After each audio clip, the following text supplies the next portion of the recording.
Olá, queridos, paz do Senhor Jesus. Que prazer poder estar de volta aqui no canal AD Prudente Oficial e com muita alegria receber você, caríssimo irmão e irmã, que participa com assiduidade da Escola Bíblica Dominical. Com a bênção do nosso presidente, pastor Samuel Padilha, aqui em nossa Igreja Evangélica Assembleia de Deus Ministério do Belém, em Presidente Prudente, eu desejo com muita alegria recebê-la para mais um diálogo da EBD. Hoje, coincidentemente, nós teremos a alegria de estudar a lição de número 10, que fala sobre a promessa da proteção divina, coincidentemente em uma data comemorativa, onde nós celebramos, no dia 8 de dezembro, dia em que essa aula, hoje gravada, irá para as salas de aula, o dia da Bíblia.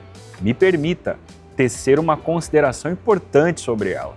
Capítulo de número 4, verso 12 da Carta aos Hebreus, o autor disse: a palavra de Deus é viva e eficaz, mais penetrante que uma espada de 2 fios, que penetra juntas, medulas, a divisão da alma e do espírito, e, sobretudo, é apta para discernir os pensamentos e intenções do nosso coração. A palavra de Deus, a Bíblia Sagrada, ortodoxamente, é a inerrante, infalível palavra de Deus. Pois bem, isto posto, Salmo 91, verso 11 é o texto áureo de hoje.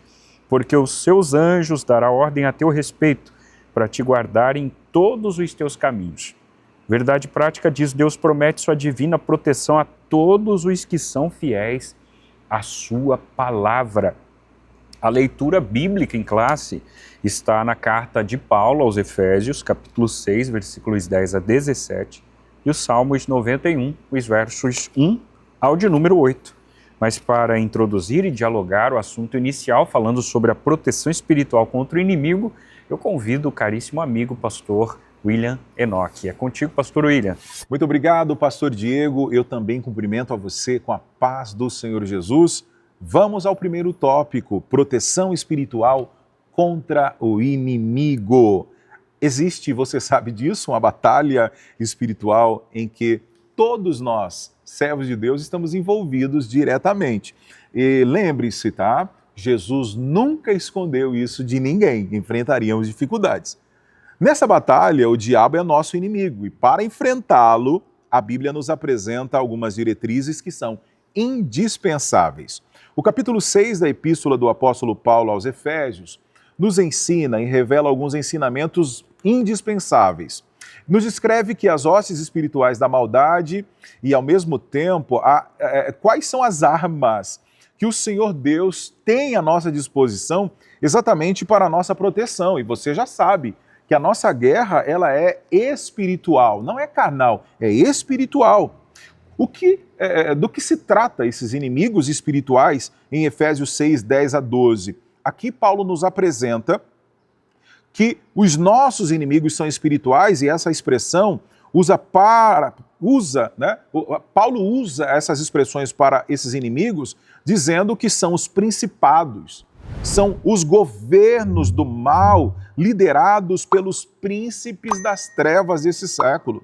São as potestades, que são poderes malignos.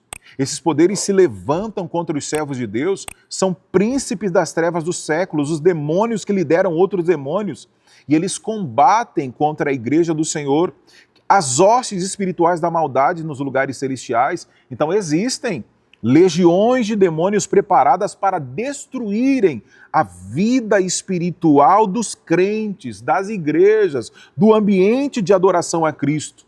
Satanás e seus demônios envolvem e desenvolvem estratégias para tentar, observe, para tentar deter o avanço da igreja de Cristo. Tem uma coisa interessante, o texto bíblico, as portas do inferno não prevalecerão contra a minha igreja, em muitas das ocasiões, alguns cristãos julgam a interpretação daquele versículo de uma forma mais reativa, mais ou menos assim: eu sou crente, então vou descansar aqui porque as portas do inferno não irão prevalecer.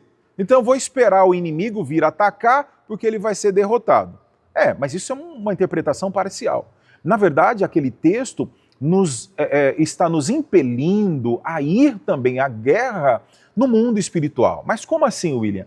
É o seguinte, a igreja orando, consagrando, jejuando, se fortalecendo e indo anunciar o evangelho. Então a igreja indo confrontar o mundo, avançando contra o pecado, denunciando o pecado, obviamente que, antes de tudo, sendo submissa a Cristo, então é a igreja avançando contra o reino das trevas e o diabo sendo derrotado. Porque quando a igreja avança, sim, para este momento, as portas do inferno não prevalecerão contra ela. Então não é somente aguardar o ataque, mas a igreja atacar o pecado, pregar, né? A igreja avançar, anunciar o evangelho. Então vamos lá. As armas espirituais do crente. Nós já falamos, o diabo tenta, mas ele não vai parar a igreja. Para enfrentar as poderosas hostes espirituais da maldade, nós temos uma armadura espiritual, que foi providenciada por Deus. Isso está em Efésios capítulo 6. Uma armadura é constituída pela verdade, que é uma arma poderosa contra a mentira do diabo. Já parou para imaginar, para pensar como que a sociedade contemporânea tem relativizado a mentira? Já há uma cultura da mentira, da hipocrisia, da sabotagem. Que Deus nos guarde e que possamos sempre nos pautar pela verdade.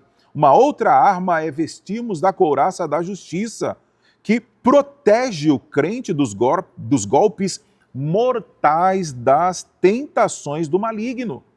Então, o diabo está a todo tempo procurando uma situação para te destruir, para me destruir, mas há à nossa disposição a couraça da justiça. Existe também a preparação do Evangelho da Paz. O Evangelho de Cristo para o crente vencer o diabo como Jesus venceu. É calçar, então, aí os nossos pés. Estamos preparados, né, no Evangelho da Paz. Também o escudo da fé, que é uma proteção do servo de Deus contra os dardos inflamados do maligno. Agora, gente, olha que interessante. O capacete da salvação é uma convicção profunda da salvação em Cristo. É proteger a nossa alma de que temos uma promessa de salvação, uma promessa de paz. Mas eu devo obedecer a palavra, eu devo zelar pela minha salvação, eu devo cuidar da minha alma. E por último, a espada do Espírito. Aqui é uma poderosa arma de ataque contra os recursos, os ataques do adversário contra a nossa vida. Então essas armas espirituais nos mostram que na batalha em que nos encontramos, não podemos lutar com a nossa própria força. Não dá. Olha, sozinhos é impossível vencermos. Mas ao nosso lado, conosco, está o leão da tribo de Judá. Então, vamos nos manter em comunhão com Deus e nos revestirmos de toda a armadura de Deus para que possamos lutar e vencer as batalhas espirituais sempre em nome do Senhor Jesus. Pois bem, queridos, aqui estamos de volta para então juntos dialogarmos sobre o tópico de número 2, a maravilhosa proteção de Deus. Pois bem, pautados no Salmo de número 91, vejamos que, em primeiro momento, o autor fala sobre a proteção de quem se relaciona com Deus. Veja o que diz o autor. O item do verso 1, Salmo de número 91, diz que aquele que habita no esconderijo do Altíssimo, a sombra, e veja que o A está com uma crase, portanto, debaixo da sombra do Todo-Poderoso, a saber, do Onipotente, descansará. O autor, nos versos 2 a 4, diz: direi do Senhor, Ele é o meu Deus, o meu refúgio, a minha fortaleza, e nele confiarei, porque Ele nos livrará do laço do passarinheiro, da peste perniciosa, nos cobrirá com as suas penas e debaixo das suas asas estaremos seguros. Olha que declaração belíssima está sendo citada no Salmo de número 91. No item 2, o autor diz: Deus, o nosso refúgio e fortaleza. O verso 4 do Salmo 91, duas expressões chamam a atenção. A primeira, laço do passarinheiro, uma referência aos ardis do maligno. A segunda, conforme você pode observar no texto, se você voltar, é a peste perniciosa, que se refere à proteção contra enfermidades malignas que ceifam muitas vidas. Diego, então você com isso está endossando a fala do pastor Elinaldo de uma forma ou por um viés em que nós, enquanto cristãos, não ficaremos enfermos e não morreremos fruto de uma enfermidade? Ou que nós, em algum momento da vida, não seremos atingidos por algum dardo inflamado do maligno? Não, senhores. Eu seria, no mínimo, inconsequente se eu dissesse isso a vocês, com muito respeito a todo pensamento contrário. Mas essa não é a minha visão. No meu modesto ponto de vista, nós corremos o risco diariamente de sermos atingidos por um dardo inflamado do maligno. Sobretudo, corremos o risco, sim, de sermos atingidos por uma enfermidade que pode ser letal. Todos nós corremos indistintamente esse risco. Mas cremos que escondidos no esconderijo do Altíssimo, eu não sei lhe dizer em que esfera, em que galáxia, em que local do universo esse esconderijo está. Eu só sei que nós, em uma atmosfera espiritual, devemos estar lá, abrigados, protegidos, guardados pelo Senhor. Porque lá, nenhum dardo, nenhuma seta inflamada do maligno nos atingirá. Que eu e você possamos estar ali, guardados pela presença do Deus Todo-Poderoso. O item 3, e com ele eu finalizo a participação com vocês, fala sobre a onipotência de Deus. Veja que o Salmo de número 91 declara isso. O Deus onipotente, o Deus todo-poderoso. Se você ler toda a declaração do Salmo 91, você verá que todas essas verdades estão sendo destacadas com propriedade. Ele não só nos livra do laço do passarinheiro, da peste perniciosa, não só nos cobre com as suas asas e debaixo delas nos faz seguro, como ele assegura que nós não temeremos espanto noturno, nem seta que voe de dia, nem mortandade que assole ao meio-dia.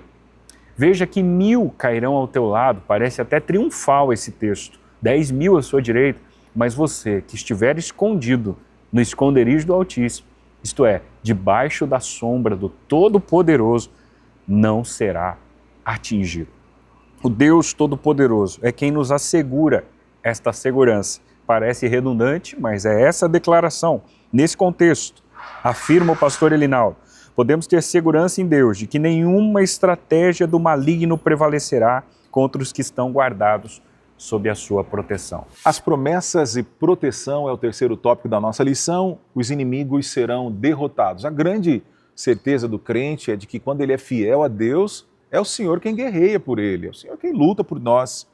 Ao longo da história, muitos inimigos têm se levantado contra os planos de Deus, mas há uma promessa de que venceremos em nome do Senhor Jesus. Ele colocará todos os inimigos debaixo dos seus pés, inclusive o último deles, que é a morte. Por isso, tudo está sendo preparado para a vitória final de nosso Deus, cumprindo exatamente aquilo que Jesus nos disse.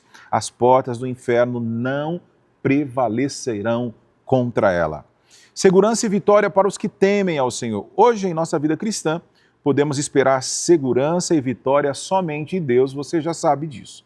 Não há segurança nenhuma se não for em Deus. Nós devemos orar e buscar sempre ao Senhor a proteção antes de sair de casa, antes de resolver algum negócio, antes de realizar uma viagem, antes de sair para o nosso trabalho. Naturalmente, devemos fazer a nossa parte, sendo prudente em tudo, tendo cautela, tomando cuidado em nossa segurança. Porém, nós sabemos que se o Senhor não guardar a cidade, em vão vigia a sentinela. O Senhor, nosso Deus, cuida do seu povo. Então, que possamos ter essa convicção também. Então, qual é a abrangência da proteção de Deus? É lembrar que Ele é um Deus onipotente. Ele é o Deus que tem todo o poder no céu e na terra e não existe um Deus igual ao nosso Deus. Ele está presente ao nosso lado e, nesse sentido, à luz dos textos que estudamos nessa lição, Efésios 6, Salmos 91, Deus é apresentado como aquele que protege o seu povo. Em muitas outras passagens bíblicas, Ele é aquele que domina sobre todos. Então, creia, a promessa de proteção divina é para a nossa vida e toda a nossa família. Não importa onde você estiver, a bênção protetora de Deus se fará presente. Por quê? Ele é poderoso para fazer cessar as guerras. Ele desfaz as contendas e Ele traz calmaria para a nossa vida. Que você possa desfrutar dessa bênção também, em nome do Senhor Jesus. Pois bem, queridos, concluindo a aula de hoje, vejamos que o autor diz: em Deus podemos desfrutar de proteção e segurança. Na força do Espírito, vestidos com a armadura espiritual, podemos resistir às investidas ciladas do maligno. Que estejamos abrigados, protegidos, guardados no Senhor. Que toda artimanha, ferramenta e dardo inflamado do maligno contra você, contra a sua família, contra a sua casa, não prevaleçam. Que nós possamos estar nestes esconderijos, que a mão do Todo-Poderoso esteja sobre nós. Fortes não somos, mas enquanto fracos, a mão forte do Deus forte é quem nos assegura, quem nos levanta, quem nos dá a graça para que possamos caminhar, vencer, lutar e prevalecer até o dia da sua volta. Que o Senhor nos guarde, nos proteja, nos livre e, querendo Deus, nós nos veremos no próximo programa.